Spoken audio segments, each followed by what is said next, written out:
Let's go back to November 1996.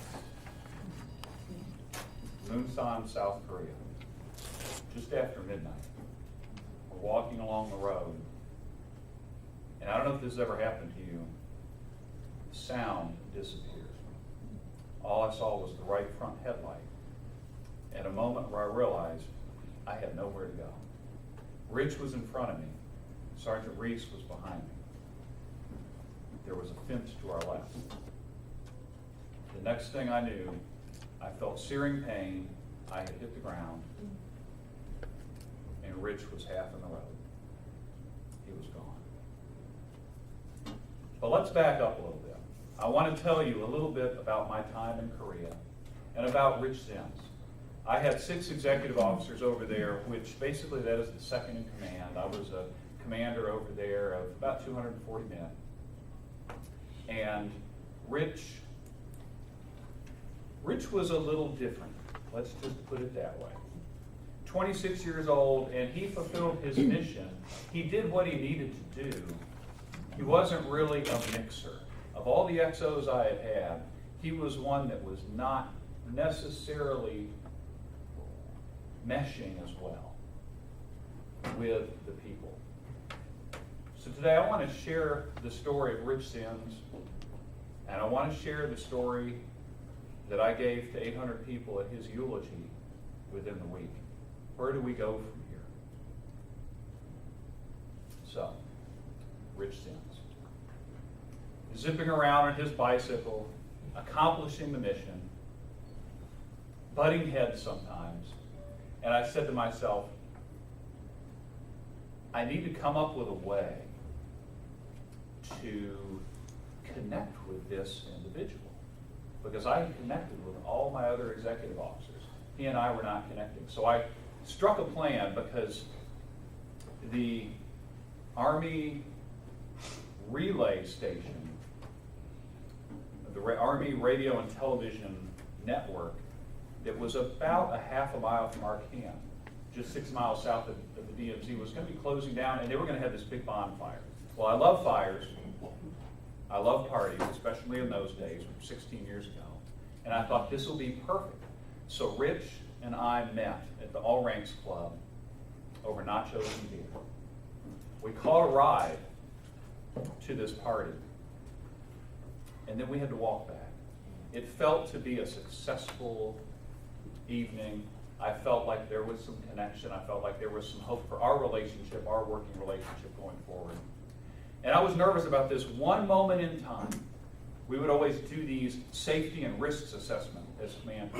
And I felt this one moment in time on the walk back, about 25 feet, where the fence to our camp, that was about 14 feet tall, was just enough off the road that we could walk.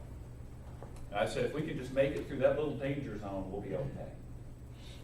We were unable to make it through that danger zone, thanks to a major in the Army of the Republic of Korea, who later, when they found his car flipped over in a rice paddy in the next town up with a .25 blood alcohol content level, crossed our path. I don't know why I lived that day, because Rich was about 5 feet in front of me. There was a sergeant about 5 feet behind me. I came away from that with just a little strawberry in the back of my leg. All I can figure, and I don't remember this, was that in the moment, that moment when time stood still and when I could not hear the sound of the tire in the gravel, and I remember thinking, how strange, why can't I hear this? And then I just heard pain. All I can guess I did was that I must have scaled that fence. Rich was struck, thrown in front of the car, and then run over by the car.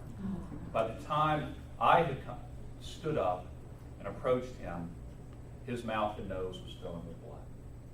He was 26 years old and the only child of Bill and Bruna Zinz from Motown, Ohio. I saw a number of people that were the products of divorce, the products of broken homes, the products of families that really didn't care about them over in Korea. Rich was not one of them. One of his hallmarks was he got his particular Kool-Aid that he liked, his particular type of Pop-Tart. Each of those things in a care package on a very regular basis from home. And as a 28-year-old, reflecting on this, and as a commander who had never lost anybody in Desert Storm or at any time in my 9 years of military service, I had to reflect. And I reflected on the senselessness of it. He didn't die in combat. I knew guys that died in combat. He didn't even die in military training. He died at the hands of a drunk driver. And I just began to reflect on the meaninglessness of it. And I've never been able to put any meaning to it in the past 16 years.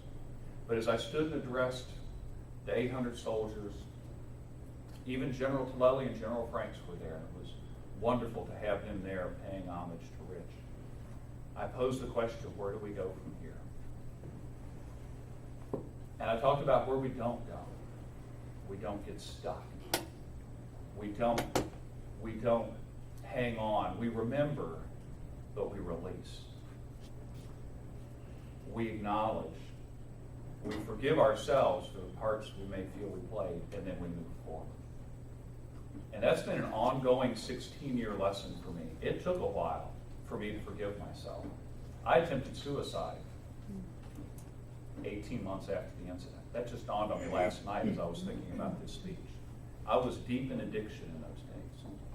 And I was not thinking at that moment, but I have reflected in years since. I blamed myself for Rich's death.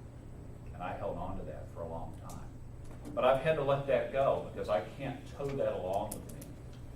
So my message today to us Toastmasters, forgiveness. So many times we think about forgiving the people out there. I need to forgive those that have wronged me. We have to forgive ourselves. It's only in forgiving ourselves we can move forward. In Toastmasters, that's where we go from here.